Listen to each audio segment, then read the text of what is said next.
दोस्तों, क्या आप जानते हैं कि शब कदर की अलामत क्या हैं और इन 10 दिनों में कौन सी दुआ पढ़नी चाहिए। दोस्तों, रमज़ान का आखिरी अशरा अशरा निजात का होता है। इन 10 दिनों में आप इस दुआ का विर्द रखें। अल्लाहुम्मा इन्नका अफ़ुव्वुन तुहिब्बुल अफ़्वा फ़अफ़ु अन्ना। दोस्तों, हुज़ूर सल्लल्लाहु अलैहि वसल्लम ने फरमाया, शब कदर रमज़ानुल मुबारक के आखिरी अशरे की ताक रातों में यानी 21, 23, 25, 27 या 29 शब में तलाश करो और जो कोई ईमान के साथ बानियत सवाब इस मुबारक रात में इबादत करे उसके अगले पिछले गुनाह बख्श दिए जाते हैं।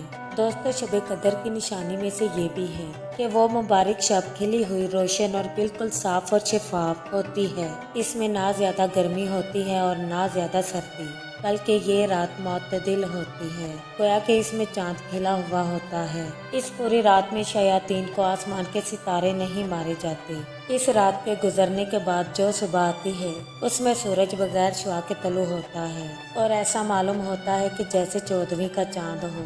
अल्लाह ताला ने इस दिन तलु आफ्ताब के साथ शैतान को निकलने से रोक दिया है। इस एक दिन के अलावा हर रोज सूरज के साथ साथ शैतान भी निकलता है। दोस्तों, मज़ीद वीडियोस के लिए हमारे चैनल को सब्सक्राइब कर लें।